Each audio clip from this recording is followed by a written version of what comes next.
So I wanted to hop on tonight because today's the 10th of May, which for some of you might not mean too much, but for us it is 5 years of owning one of our businesses, which is a fantastic milestone. We're really excited to have made it that far. And we were sitting down celebrating. Johnny and I were having a little cheers there. I was having a glass of wine. He was having a wee gin and tonic, as you do. And after Scarlett was in bed, and we were talking about what were the things that we've learnt, because I can assure you we've learnt a lot. And there's probably a list of 100 things, but because it's 5 years, I'm going to go with that theme, and I'm going to share with you the top 5 things that I've learnt in the last 5 years of running a business. So just to set the scene a little bit for you that don't perhaps know our businesses as well, that we added our family 5 years ago bought a business which was substantially bigger than anything I had been involved in or run previous to that. So it was a big step up. And when you take those big steps up, when you take on those bigger teams, when you take on those bigger projects, there's a lot of learning. And so I wanted to sort of run through what those 5 things had been for me. And like I say, there's hundreds of things I could put on this list, but here are the 5 that I think are probably the most, have been the most significant. So first up, your support network is really, really important. And going into this project, I thought my support network was big. It was full of lots and lots of people, and they were awesome people. But the reality was that actually my support network was really, really small, because when push came to shove, there were a lot less people around us that supported us and backed us up and were there for us when the chips were down, because the last 5 years has had lots of challenges. Any of you that have been in business know that there are good times and bad. Those people that really support you when the chips are down, they're the important ones. You do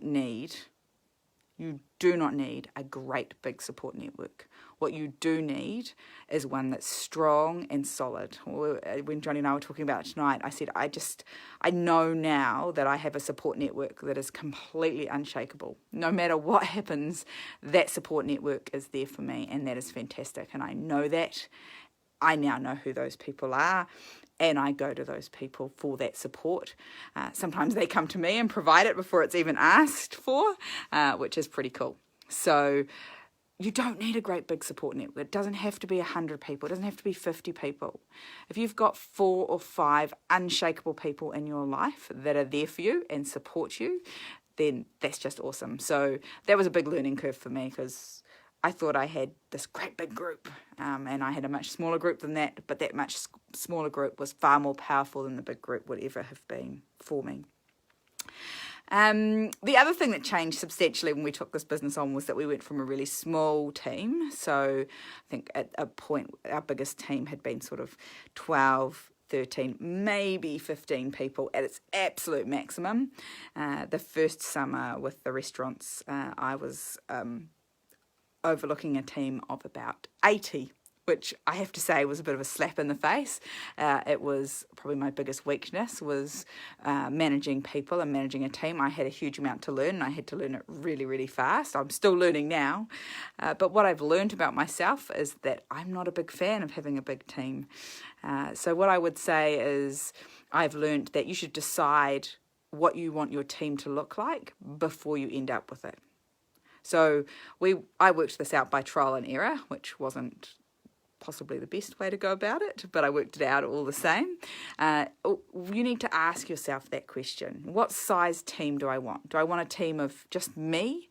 Do I want a team of a small team, 3 or 4 people? Do I want a slightly bigger team of 10 or 15? Do I want a really big team of 80, 100, 150 people? What lights you up? What fills you up? What sort of team makes you excited about running a business? Is it about having a really small core team that you're really involved with, or is it a really big team that comes with it some challenges, but comes with some really great successes in terms of the number of people that you're supporting through your business?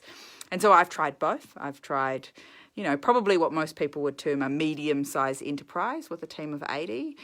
We got better at it, so that was down to 45 this summer, so we got much more efficient at how we ran.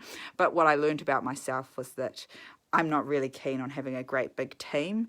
I get and want to be emotionally involved in my team. I want to support them in their lives. I want to support them through their personal challenges and their personal successes. I want to support them through financial challenges. I want to support them through their career wins and when they move on. And when they're a really, really big team, that is a far, far bigger job for an individual than when you have a slightly smaller team. And I love that involvement and that growing and that nurturing of the team. And so for me, I now know that I would be far more comfortable and I'm far more excited by a slightly smaller team. That I have to say that the last 5 years have probably been some of the most challenging of my life. All sorts of stuff's been thrown at us. Inside the first 12 months, we did a massive project of building a whole new venue, and with that were a whole lot of challenges. It was out over the water, so we dealt with 2 different councils. We had to work through lots of resource consent issues and building permit issues, all things that I hadn't come across before. We had a cyclone thrown at us, which did substantial damage to both the restaurant business and sunk a boat on another business. And at the time I thought, it's going to break me. I can't do this. There's just so much coming at me. But what I learnt was that life actually never throws anything more at you than what you can handle. It only throws at you what you can handle, and it throws it at you so you can learn to become the person you need to become. And I have grown, and I'm hugely grateful for the challenges that I've had. It has made me a better leader, it's made me a better business person, and I know I've got so much more to learn, but I now know that life can throw whatever it wants at me, and we will thrive and grow through those challenges to become the person we need to become out the other side. And so I guess I want to reassure anyone out there that's in business themselves that life is never going to throw anything at you that you can't handle. It's there to make you stronger and better and to grow through that process and out the other side. With all those challenges, obviously you want to have some good things to celebrate. And I think sometimes you get caught up in going, when I get there, when I get to that sort of turnover, when I get to that much profit, or when I get there, it will be better. The whole grass is greener, slightly appropriate with my last name to bring that into it, but that it will always be better when it gets there. And I think what we often forget to do in life and in business is celebrate the small stuff. So it might be as little as, smashing your sales target today. And it might be as huge as getting your biggest profit you've ever had, or having all your team understand what financial literacy is and succeeding in their own financial well-being. Those are really massive big wins, but now I know that all those small wins that happen along the way are so important.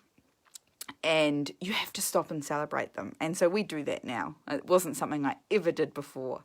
And in the last 5 years, I've learned to do that. There is always something to celebrate. You can easily find 3 things every day to celebrate in your life, to be grateful for, to be excited about, whether it be a new team member who's fantastic, an old team member that's learned something new.